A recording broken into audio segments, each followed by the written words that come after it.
Thanks for coming out tonight to hear about our new improvements to 220 West Crescent Avenue. My name is Amy Wilczynski. I'm a councilwoman in town, and I'm the project manager for this project for the past many years. Liz Homan's over here, and she is also a councilwoman in Allendale, and she's also on our team. And Vince Barra, Mayor Emeritus, is on our team as well from the very beginning, as well as Mayor Ari Bernstein. So just a little idea of the format of the meeting.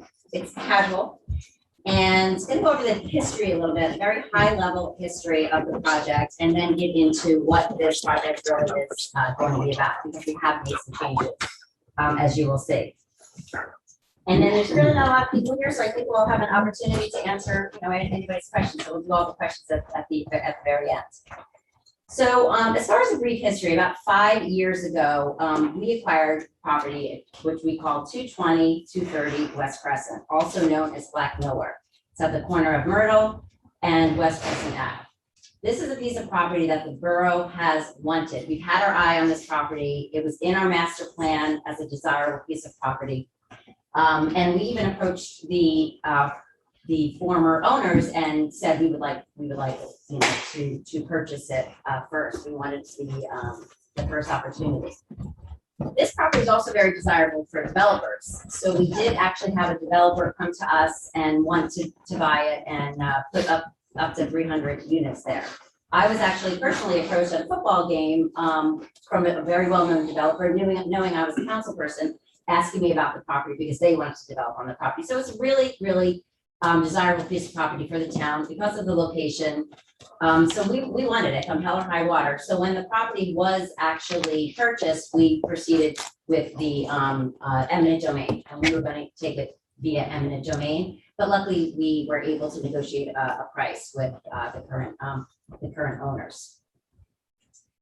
So why do we want this property?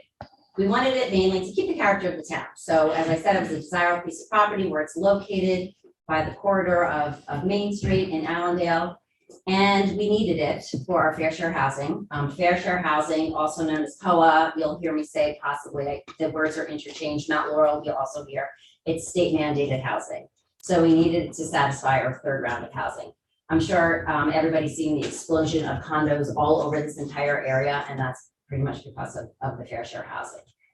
So we also wanted it because we wanted to provide municipal space. We needed some space for our municipality, for our borough hall. This space that we're in now really is our only space for all of our communities, all of our outside nonprofits that come here, holiday observers, the Women's Club, everybody has their meetings here. So it's not really the ideal meeting space. And downstairs, we have one small room that we have our meetings in. So we really needed space, we thought, for our offices, for the community, and that was kind of the other reason why we wanted it. So we went to bid, we put it out there, and the winner of the bid was a company called Hampshire. We had a couple bids come in, they all wanted hundreds of more units. So Hampshire is the one that won the bid. Some of the other companies that were from Pennsylvania, Hampshire happens to be from New Jersey, and we were happy with Hampshire. He actually had a great reputation for a builder. John Hanchin, the chairman's in the New Jersey Hall of Fame. So we were very pleased with that, and we formed like a really good partnership with them. So the final plan was going to be 70 units, so 220, 230, just real quick. 220 is the front building, that's where Black Miller was. The back is 230, where Anderson Window was. So they're both warehouses. The front where Black was more of the cabinet showroom and also a warehouse. And the back is where Anderson Windows had all the distribution of the windows, if you remember all the trucks that kept them coming in and out of the street. So when we say 220, 230, 220 is the front, 230 is the back. So the final plan was that the back we wanted to keep as either self-storage or warehouse, and the front was going to be 70 units, and then the municipal building was going to be in front of that. So they're actually touching each other. So the front was going to be our facility, which was going to be Borough Hall offices, as well as a community space, and then directly behind that, with the zero lot line, was going to be the 70 units. So then COVID happened. So things were obviously very, very slow during COVID. And it just wasn't, we tried to move forward with it and it was just very, very difficult with everything that was going on. So we decided that it was easier to separate the closings. So we closed, so the front closing was going to be separate because it was more complicated with all the condos and the municipal building than the back. So we decided to close on the back. They made it into a warehouse. It's actually occupied now with a smaller type of warehouse with hardly any trucks, and that was one of the stipulations. And we got $10.2 million for that. We paid off most of the debt that we had for the acquisition. And we also had a pilot, which is called the payment in lieu of taxes, that kicked in. And that's very beneficial for the borough because the borough gets the bulk of those taxes, 65%, rather than the bulk of it going to the school. So we already had the pilot like kicking in. So we were very, very happy that we got to close on the back piece so far. So during COVID, we realized that we changed the way that we worked as a borough. It was very seamless to go remote. Our residents really did not have a problem and we were working remotely. We changed a lot of our systems and operations to make them more electronic and we really were functioning quite well. So our needs as a borough hall space changed in the past 2 years than they had when we started this project. After many conversations with leaders in the community, we realized that the need for community space did not change. In fact, that was still as much desirable as it was before. We have very vibrant programs. We have a vibrant rec program. We have a lot of other clubs. A lot of times they have to sit in restaurants for their meetings and it's quite difficult. So they're talking to a lot of the community leaders in town. They really needed more space. So after much cost, much thought and consideration, we decided that the best value for Allendale would be to make the whole entire complex a community center, which means Borough Hall will stay here, the offices will all stay here, but the entire project is redone. Well, I'm going to show you in just a moment, is going to be community space. So it will be entirely for the Borough of Allendale. It will be more of a sports, fitness, rec center on one side of it, and then the other side will be open space. We haven't quite figured out all the details of literally the plans are still wet, like they were just finished. That is going to be more of community space. It's going to be, we don't know how we're going to carve it out yet, but the one thing for sure is that Allendale will be in control of that building. It will be for Allendale residents. The Allendale residents will pretty much have a say, but Borough Hall will control how that is used. So it's not going to be overutilized. It's not going to be a lot of other towns coming in with big events and things like that. So having the building only be 1 story now instead of 2 stories, obviously it decreases the square footage considerably, and that of course decreases the cost considerably. And I think now we could possibly show you the plans. The library will not get to expand into our current Borough Hall space. So that was one consideration that we really talked about. Patty Durso, the library director, is here, and the library is a vibrant part of our community as well. And, you know, just like our Borough Hall space, I think eventually in the future, there'll be ways to reconfigure it and make it work better for the community. But unfortunately, you know, that space won't be able to, the library won't be able to expand into our space, but we're going to work together and see how we can make what we have now here work and keep the new building for just community space and rec center. So the architect is here, Mike Scrow, who did really beautiful plans, which I'd love to show you. And actually, I'd like to also introduce Chuck Totosian, who is going to be working with us and helping us with our project management going forward. He's got a lot of experience in that area, just to make sure everything's visiting the site and make sure everything is up to standards. Did I forget anything? All right. So now for the big reveal. And John, I don't know if you want to put it on the screen.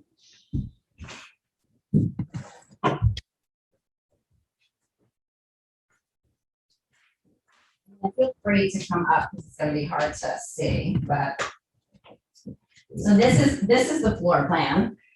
So the lobby is similar to what we had before. To the right is going to be a recreation sports center. It's going to be a medium-sized gym. There is about 7 feet by 28 feet, 2 little alcoves here that people can sit and watch, but it's not gonna be a big gym for like leisure. So it's a medium-sized gym. The dimensions are similar to what middle school has. To the left here is the community center with our abundance of bathrooms. By law, we have to have like 85 bathrooms, but it's,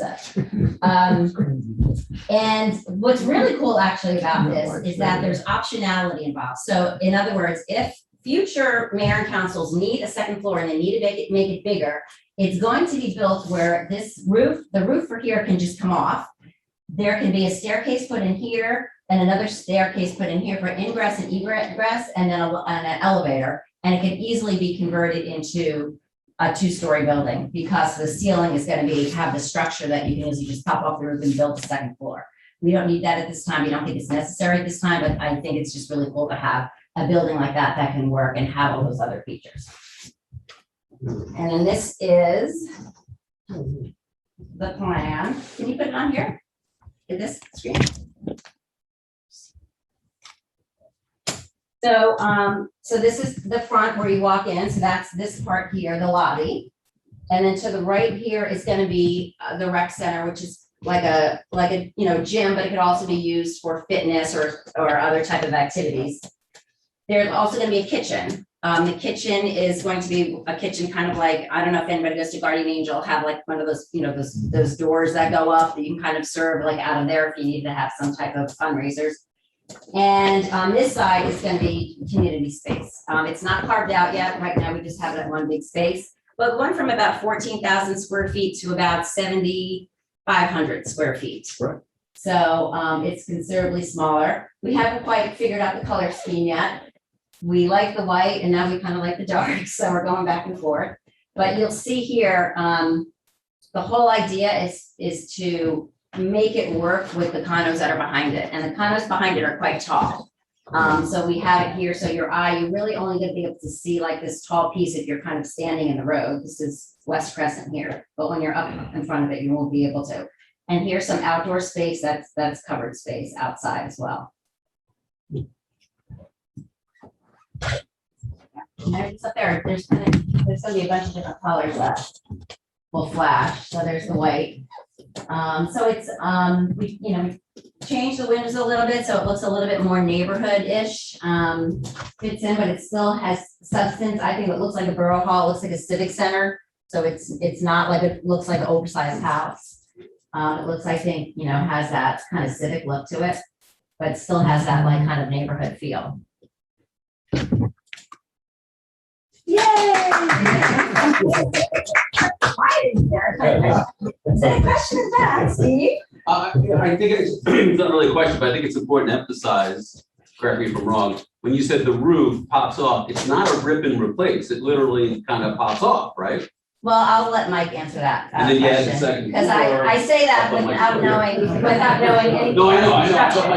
No, not Mike Dillon, Mike Stroh. No, I know. Mike was over here. Mike Stroh was over here before. Oh. So, but he can answer that. But it saves time, materials, and Yeah, the way Mike explained it, and I'll let him say, he said it can pop off. I don't know how he said this, but it doesn't have to disturb the first floor. So Mike, if you'd like to elaborate. Yeah, exactly. So the first floor is sized in terms of floor height. I'm sorry, Mike? First floor is sized. Mike, stand up. Sure. Actually, you might want to get in front of that camera. Okay. There's a camera here for people who are watching online. Sure. Anyone see? So the first floor is sized with a ceiling. Obviously, the gym and the kind of rec, the sport side needs to be taller given kind of the ability to shoot a basketball, etc. As Amy mentioned, we kept the lobby more or less intact. So the previous approach had an elevator, it had a stair. We're trying to simplify, keep that optionality later to kind of add back in. We could even get the foundation. Chuck mentioned that. It's a really good idea in terms of getting those things in. Pouring concrete today, you want to make, to your point, Steve, you want to make this future expansion, if it's ever required, as easy and as affordable and as least disruptive as possible. So the reason this is open over here is to allow for the easy kind of addition of a secondary means of egress, a stair tower, without again disrupting the first floor and any of the finishes that we introduce into this space. So ultimately, here would be elevator stair, and then the ceiling of the community center here, right? Kind of senior meeting area, all of the kind of the multi-functional space. That's going to be sized as a floor deck. It's again incremental in cost now to get it sized such that it can support a floor, so you don't have to tear off the ceiling, close operations, and et cetera, right? So we should be careful though with language in that the roof is not like some type of like it's not pop off. It's not like a Lego or a Lincoln Lock. Maybe more of a disassemble. It will be a disassemble, and so what is going to be kind of sacrificial, quote unquote, but we imagine that it would be long enough down the line where the roofing is really the kind of thing that you're roofing, and again, we're trying our best to bridge the context of the single family homes across the street, right, and in the surrounding areas, with a flat roofed, taller structure in the back that is more modern in its configuration, conception, right? So we've converted though, initially Borough Hall had far more kind of muscular, metal wrapped gable frames and things, and some people actually felt like started moving more towards even kind of a religious structure. So we tried to kind of defray that. Ultimately now these forms are much like gable dormers that you would see on a house, obviously at a scale of a civic center, but at the same time, very simple in construction, wood construction, and it would be the same thing. You'd be losing wood joists, some roofing, to then pop up a second floor kind of perimeter walls, and more or less match the scale where the entry then still would always kind of distinguish itself. So there's very little undoing should the borough need more space down there. So the building's scalable, really. Without question, you could add another 4,500 square feet simply by popping a roof and adding some walls and reapplying. Thank you. Yeah, sure. Is it on the exact footprint of 220, or is it moved back or moved Excellent forward? question. So it has not moved. It has shrunk and reduced a little in its overall footprint from what was approved at the land use board initially. But it is forward of where Black Millworks front facade is today. So imagine and I don't have the site plan that was presented at the board, but essentially there still will be a kind of a green lawn off of the sidewalk. So you have Crescent, right? You've got a small strip of green, you've got the sidewalk, and you've got more of an expansive piece of grass right now, right? That grass is going to shrink, but it is going to remain planted. Obviously, we talk with the shade commission, see if we want to introduce some smaller specimen trees, things like that, right? And then the parking lot, it's essentially where the front facade was set, was to have parking, an aisleway, parking, and still be able to navigate with a sidewalk safely in front of the building, right? And that's what, and then we started looking at what is the minimum size that a gym could be for a court, middle school size court. We sized this, and that's where the property line of the party wall was struck. That's what set all of those kind of dimensions in place, because we needed double-sided parking, right? If we pushed it closer, you'd lose parking. If we pushed it further back, it didn't work with the overall development. And my second question is, condos in the back, do we have anything, what that's gonna look like? You're hiding it somewhat. Yeah, so like it was not designed by our firm.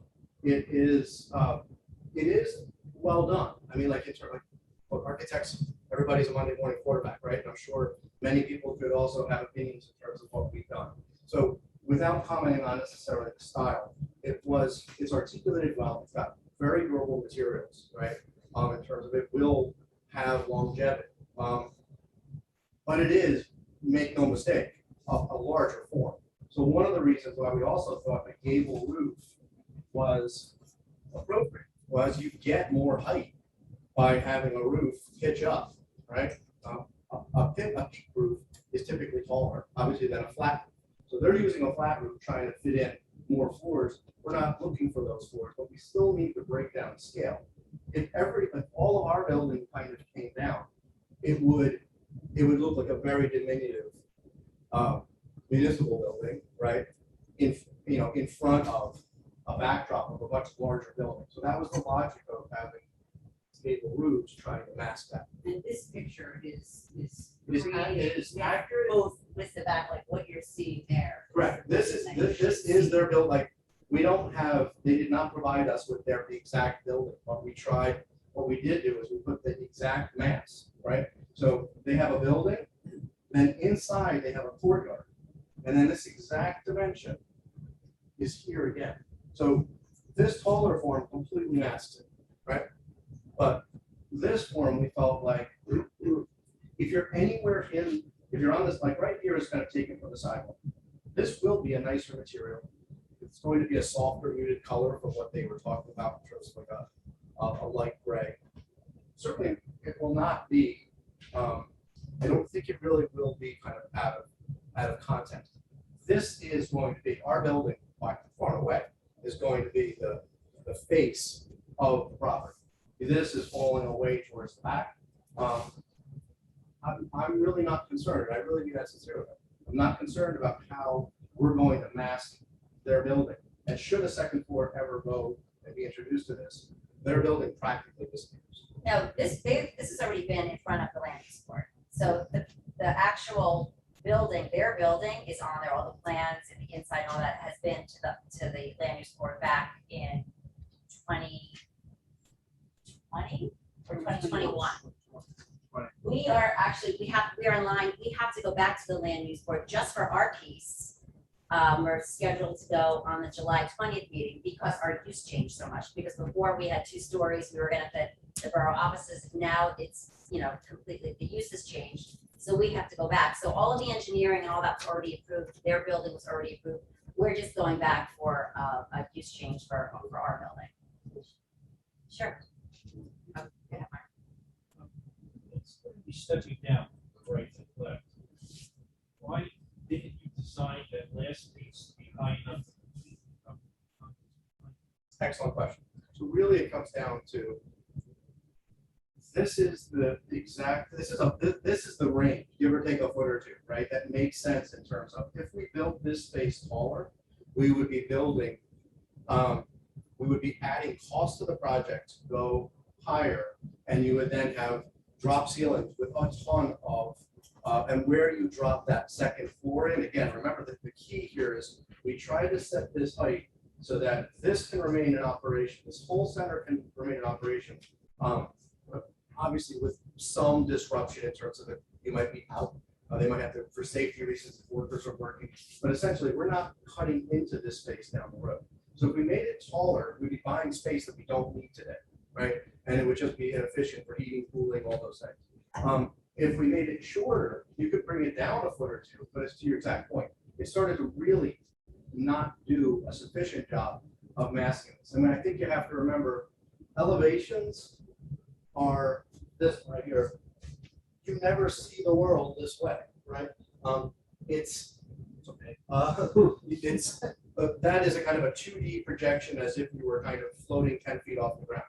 Your eyes are always going to kind of perceive depth, right? And the closer, obviously, you get to this building. If you're starting to walk in the parking lot, you're not going to see that at all. From across the street, the residents will see something very, very similar to this. If anything, we can also modulate the pitch of this. If we felt like, hey, let's make this a little bit steeper and bring this ridge line up. If that's a roof that ultimately is sacrificial anyway, should we add some for more space? Getting that peak a little higher. Possibility to dress up that facade that's behind it. Well, that really comes down to, this is an approved, it's a great question. This is an approved building as it stands. It's certainly something that we could raise to the developer. What we cannot do is, there is no possibility for windows here by code because of fire. Right. Because the buildings sit, right? You have to be at least, bless you, you have to be at least 10 feet away to start to really introduce meaningful windows. And we don't want them to have windows here anyway, even if it would temporarily look better. Long term, if we ever went up, that would be a big problem with those residents. Could be fake windows. Well, and that could be something that we could talk to the developer about. You made earlier, is the people that are across the street, which is my perspective, that's important to me, because that's what I'm going to be saying. I'm not going to be standing in the parking lot. I'm going to be, walking up and down, and that's what the residents are going to see. Well, As opposed to people you that- raise a great point, and what we're going to do for the board meeting, it takes us a little bit more involved of a process, but we're going to try to take a photograph standing across the street, let's say in the front yards of the residents, the homes right across the street, right?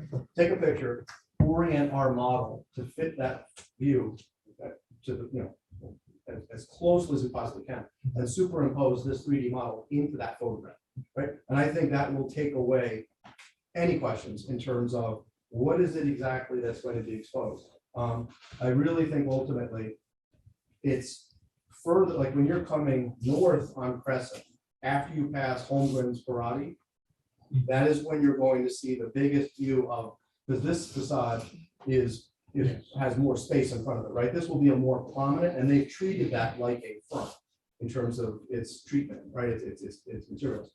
This, we can certainly talk to them about making that something that, or even if we could give it some granulation or some type of, distinction. Just look at the layout of it. So in the front, there's gonna be the gym and the community center. Then right behind that, it's gonna be 70 units, Yes, four stories high. And behind that is gonna be the warehouse. The warehouse is Is there there. existing, yeah, that's already there, yes. that's correct. And this, if you can imagine, this wall, right, is right here.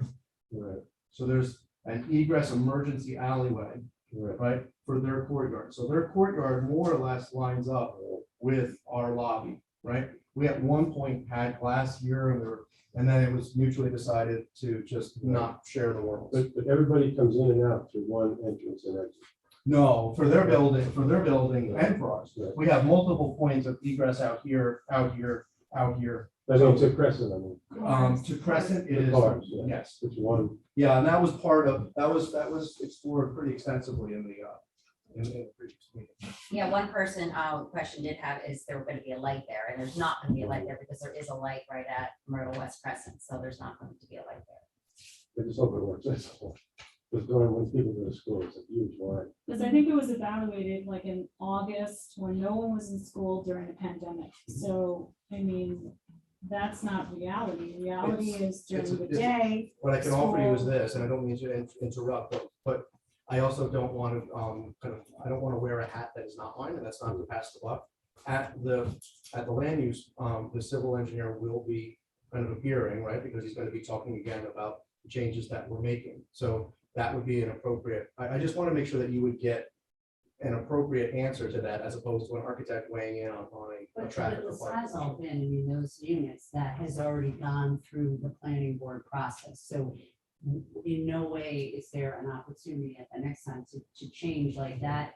The previous 70 Right. units and that build. I just hope we had it right, that's all. 'Cause Has it could be already like- gone. And we're not making changes to the park, like, put it this way, we feel that this is actually kind of a lesser use of the front as well, in terms of, kind of occupants, so I think that can only help, but, again, I understand.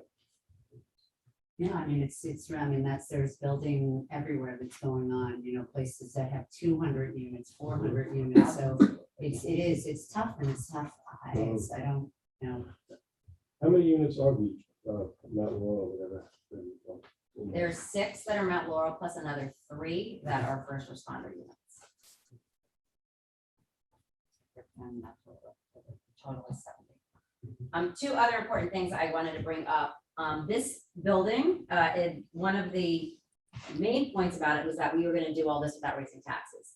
And with the 2 pilot programs in place, there's a pilot for the back and there's a pilot for the front, that it'll still be, that will still be the case, that we will not be raising taxes for this property.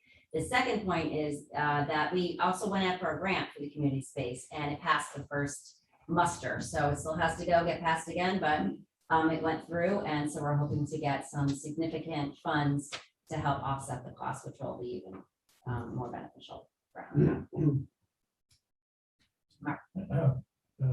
To this gentleman's point behind,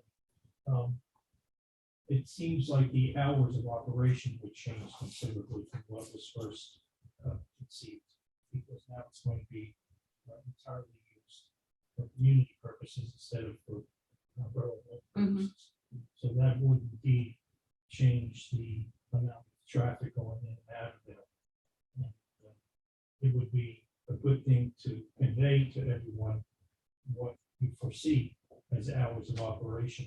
And that's actually is gonna be part of the plan that we're going to bring forward, is to put some type of like, as much as we can predict, like, you know, based on some of the data that we have even from this room, like who would be coming and that type of thing, and put together some type of, you know, program. But again, we do have, you know, we have the last say in that, so we feel that if there is a problem, it's not, you know, we can schedule, make sure the scheduling meets, you know, the demand, but not overburdening the traffic. So we wouldn't be scheduling a big fundraiser and like say, you know, some other type, 2 fundraisers or something at the same time. So that has to, you know, that's gonna work itself out, but we are thinking through that as we speak. I mean, we feel that we're just very fortunate that we were able to purchase this land and capture the space for the borough. There is no other space in the borough. And if we didn't have this, we would lose it forever. There's really no other land that we can have to bring a community center to the community. And I think it's great value for the community to have this space. And the likelihood is if we didn't have it for community space, we would probably be required to build more Oh, there's no question. more housing. So it is really like, it's not, I mean, I see it's hard, and it's hard. We're not like, yay, we want to have more condos in town, you know, just because it does involve increasing traffic. Obviously, we want, you know, everybody in the state and in the country to have places to be able to live, but it is very difficult. And the community space, you know, and what we really struggled a lot with different things, but this is an opportunity where we have space that can be used by children, by seniors, and by other community groups that, you know, do good. You know, we are one of the, you know, talking about fair share housing in Mount Laurel, we are one of the very few in single digits who did get our third round approvals. And, you know, thanks to Action Vera and all the work in the, you know, the pre-thinking and the, you know, forward thinking, we have all our beautiful special needs unit, you know, in our community that satisfied that obligation. So we can get saddled with hundreds of units, like Upper Saddle's like 250, Saddle River is a disaster right now. Montvale 1,500. It's insane the amount of condos they're going. It's an explosion all over New Jersey. So we feel very fortunate that we were able to acquire this property and develop it and keep the character of Allendale, and then still be able to put in some space for the community. And do it without raising taxes. Is there, everybody's so quiet, is there any other questions? Vince, did I miss anything? Did I forget anything? No, I think you really, I personally, Mike, I like this one better than the previous one. That's me personally. That's good. The design. I think that, you know, you captured everything about the fact that we don't need a conventional borough hall like we did 3 years ago, and utilizing the space for community needs versus offices, I think is a huge plus. I think to the traffic issue that you talk about, by not having and changing the use, the mornings are going to be non-existent practically, because the only thing you're really going to have here, as I envision, is maybe some senior use, which doesn't start till probably after 9 in the morning anyway, and that's minimal. You're not going to have business use, and then the recreation you'll have after school, and you'll have evening use. So it'll take away from those, you know, crunch times that we have on Myrtle and West Preston. So I think it's a big plus from that perspective. And the other part, you know, the way I am about spending money, I don't like spending taxpayer money. This is far more value for the dollar. With the cost, that the only thing you didn't mention, although I think everybody in the room knows, the cost of construction have zoomed because of COVID. I didn't mention that. No, you didn't. Well, I was like, The numbers, you know, they're up. Well, that was the reason, really, that you know, was the it's reason. just that- astronomical that we- what's happened. in Yeah, the and last that was the couple of reason years. why we didn't go forward and we closed on the back and waited, because the prices were going up so high. But not only that, they were, all of the prices that we got, they were becoming obsolete like the next month. So, builders couldn't guarantee it. So we couldn't, we just didn't feel right about going into this project, not knowing, and if they weren't gonna guarantee a maximum price. And the supply chain, the gas, the lumber was going up, we just did not, it just did not feel good, we just could not do it. So we made the decision to wait and then reevaluate it, and this is really, I think it's just better for the community, all around. And we talked about the flexibility of the second floor, like it really doesn't seem like we need that space now, and so spending money for that didn't make sense, but it is great that the footprint remains such that should there be, times change, should there be something. And, different that and needs to also happen. should point out that as time goes on with the pilot, it's geared to rents. So you will be getting increased revenue to the borough in future years. So if you wanted to build a second floor, say 10 years from now, the revenue you'd be getting from the pilot is much more than it would be today. And that would be easily be able to be utilized to pay for the cost of that second floor, again, without raising taxes on the community, which, you know the way I am about that. So, Amy, I think, you, Liz, I have to say, you guys, I've worked with both of you on this for a long time. This community has no idea what you guys have done with this. They have no clue, the blood, sweat, and tears, but when it's done, they will. But although it's a small audience here, they should hear about what a phenomenal job you've done. the Yeah, I hard mean, work that you've put it into feels good. I mean, the one thing that the library was always something that it was unfortunate that the library couldn't expand, because I do know that they need space, but hopefully that will, I don't know if there's something you want to, say about that. I had one conversation with Kathy because it was something that we really took into consideration. So that was something. that I can bring a message from the Board of Trustees who say they're completely supportive of the elected officials' decision to dedicate the space at 222 Community Center. The needs of the community vis-a-vis the library do not change because of this development. And every focus group and survey and empirical evidence of 50 or 60 or 70 children in here every day after school, as well as attendance at our high demand programs, indicate that we still could very profitably use more space. If it is not on this side, then the Board of Trustees is dedicated to continuing to determine how that can happen, not only through philanthropy from the community, but also with a financial partnership from the borough. Suzanne? I have a question for Mike. I echo Mayor Bear's sentiment. I love this design so much more than the previous one. It's I think. definitely softer. Huh? It's softer. It is. I think it kind of complements the neighborhood much better. It complements our special needs housing. It's so much better.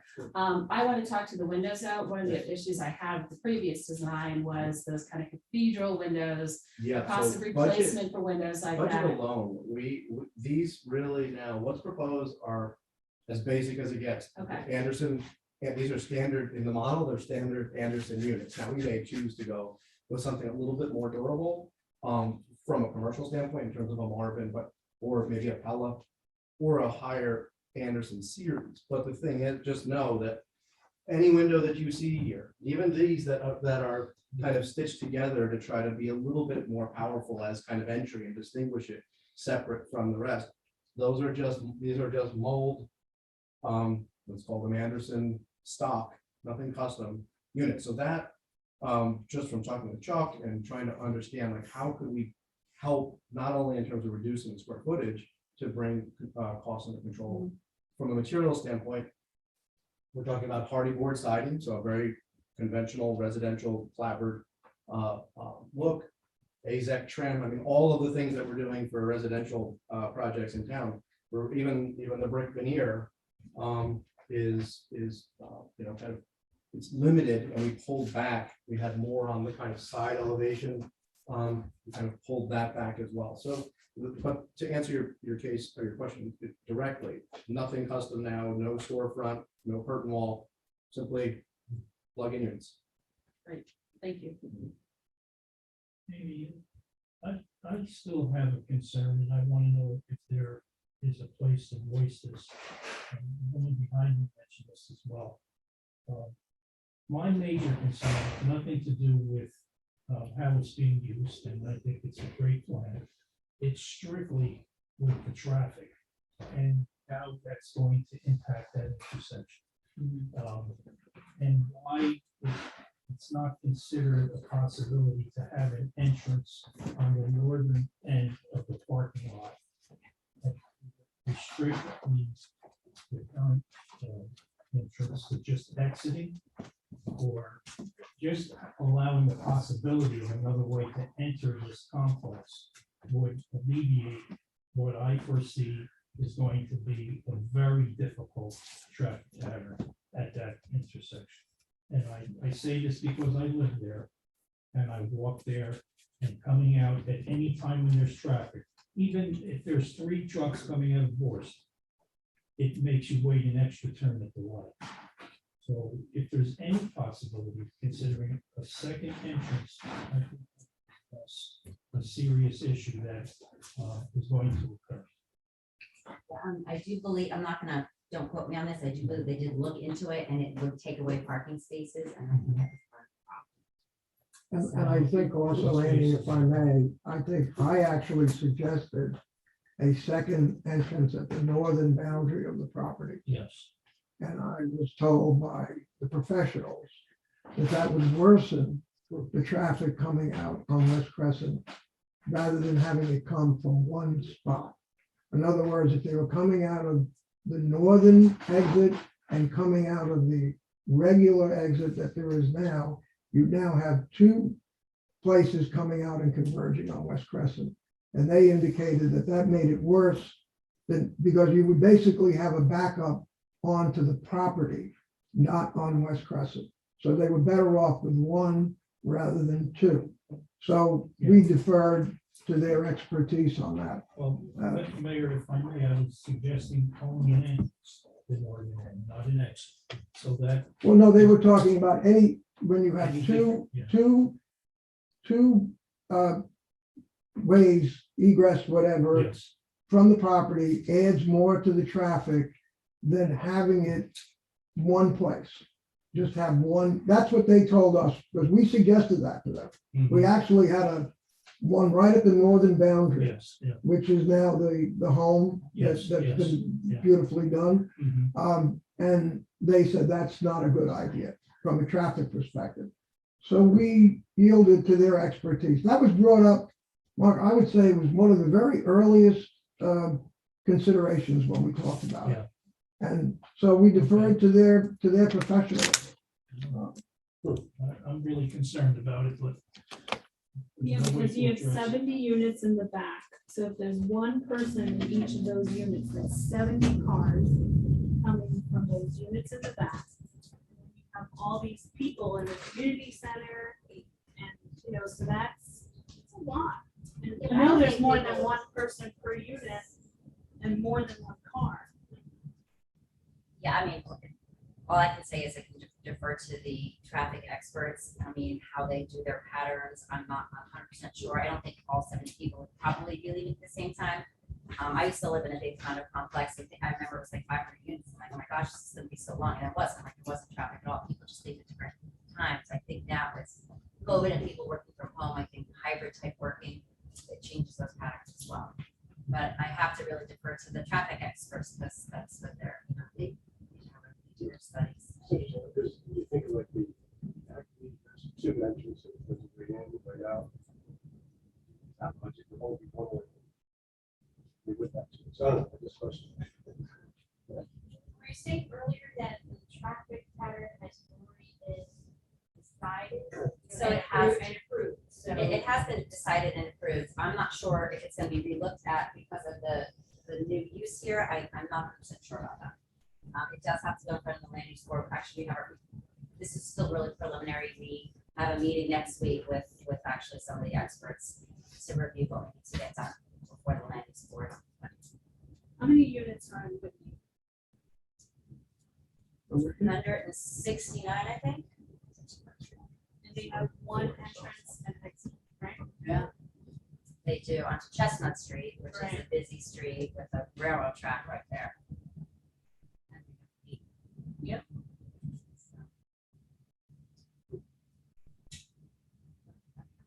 With that one. Is there any other questions? How do you guys feel about it? Any other comments, questions? Kevin? No, I like the design, I like the idea of a real true community center. Yeah, I would just like to make sure that it's governed as a true community center. It doesn't become a gym or a meeting place for the residents, the 70 units behind it. oh, absolutely, yeah. So I also would like to see the use of the gym side be expanded and not just be the rec committee or the rec commission. But seniors could go and have Oh, yoga 100%. classes there. You could It's have more of like a fitness. that's- volleyball, you could have a multitude of other activities throughout the day. I'm with you, 100%. Not just be for kids basketball running Oh, up and down. maybe the Girl Scouts, 100%. And that's No, what that- the kitchen is. that's- still at. But Yeah, I think the borough should be the one controlling that and not hand it off to, I'm not sure, another so the group borough will to be, manage. yeah, so the borough will be controlling it, similar to how we Just control like the this. borough controls here. We control this, we actually have a facilities policy, we're gonna have the same thing with that. We have groups that are allowed to use it, certain hours, somebody's gonna be in charge, so we will have all of that worked out, And same on the other side, the community center side as well. 100%, yeah. I like the change, actually. Good. It's improvement over the other. I think so too. I And think it doesn't it's split up the borough's offices so that you have some offices on one location and others at this location. It makes little sense to me. The original plan, so I think this is a better use, and I think the community would appreciate that. Okay. Anybody else? Thank you, Amy. I mean, I said she's done such an amazing job. She wakes up and thinks about this every day. And usually she calls Vince or me or Ari. No, I mean, I feel really, I'm good about it now. I mean, it was with COVID and everything happening and how we made the decision not to do anything for a while. And then I think after talking to community leaders, I feel like this is really gonna be great for the borough. The 20th of July. And thank you so much, everybody, for coming. Hopefully there's Thank more you, guys. people online, but. All right. Appreciate it. Thank you. If anybody has any additional questions, feel free to email